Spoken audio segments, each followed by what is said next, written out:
কে না চায় ধনী হতে? ধনী হওয়ার কৌশলগত পরিকল্পনা ও কঠোর পরিশ্রম গুরুত্বপূর্ণ। এই ভিডিওতে ধনী হওয়ার 5টি কার্যকর কৌশল দেওয়া থাকবে। তো আগে কিছু বেসিক আমরা জেনে নেই। যেটাই হোক, ধনী হতে হোক আর আমাদের যা ইনকাম করতে হোক, আমাদের প্রতিনিয়ত কাজ করতে হবে। এটাই আমাদের প্রথম লক্ষ্য।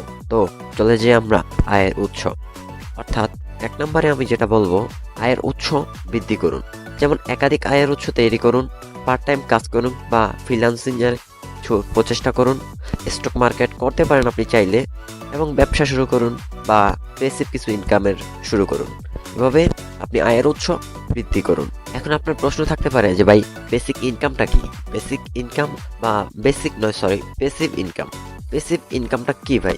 And passive income, active income অর্থাৎ আপনি যতক্ষণ সক্রিয় আছেন ততক্ষণ ইনকাম হবে।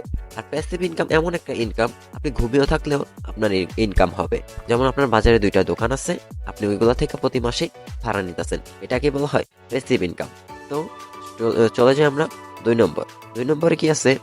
খরচ কমিয়ে সঞ্চয় বৃদ্ধি করুন।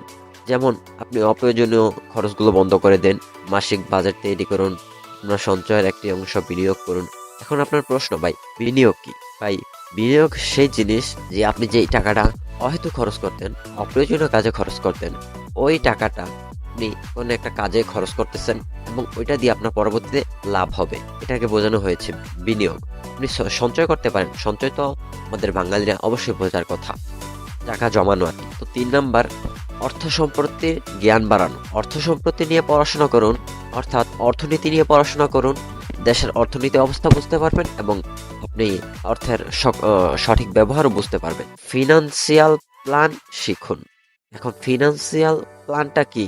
ফিনান্সিয়াল প্ল্যান এরকম একটা প্ল্যান যেখানে আপনার টাকা সেভ থাকবে এবং টাকা বৃদ্ধি হবে। সফল মানুষের অভ্যাসগুলো অনুকরণ করুন। 4 নম্বরে রয়েছে দীর্ঘমেয়াদী পরিকল্পনা করুন, অর্থাৎ ভবিষ্যতের জন্য লক্ষ্য নির্ধারণ করুন। অবসর সময়ে সঞ্চয়ের জন্য পরিকল্পনা করুন। আপনি অবসরকালীন যে সময়ে থাকবেন, অর্থাৎ আজকে আপনি অ্যাক্টিভ আছে, এক সময় এমন হবে যে আপনি ইনকাম করতে পারবেন না, তো ওই সময়ের জন্য আপনি সঞ্চয় করুন। সময়ের সাথে সাথে আপনার সম্পদের বৃদ্ধি কৌশল তৈরি করুন। এখন আসা যাক 5 নাম্বার, সফল নেটওয়ার্ক গড়ে তুলুন, অর্থাৎ ধনী এবং সফল ব্যক্তিদের সাথে মেলামেশা করুন।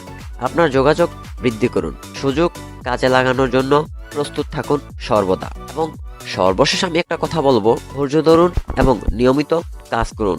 ঝুঁকি নিতে বিন্দুমাত্র ভয় পাবেন না, নিজেকে প্রতিনিয়ত উন্নত করুন। মনে রাখবেন, ধনী হওয়া সময় সাপেক্ষ এবং কঠোর পরিশ্রমের ফল। তবে সঠিক কৌশল অবলম্বন করলে সফল হওয়া সম্ভব। ভিডিওটি ভালো লাগলে অবশ্যই চ্যানেলটি সাবস্ক্রাইব করবেন এবং পাশে থাকা বেল আইকনটি বাজিয়ে সবসময় পাশে থাকবেন। ধন্যবাদ।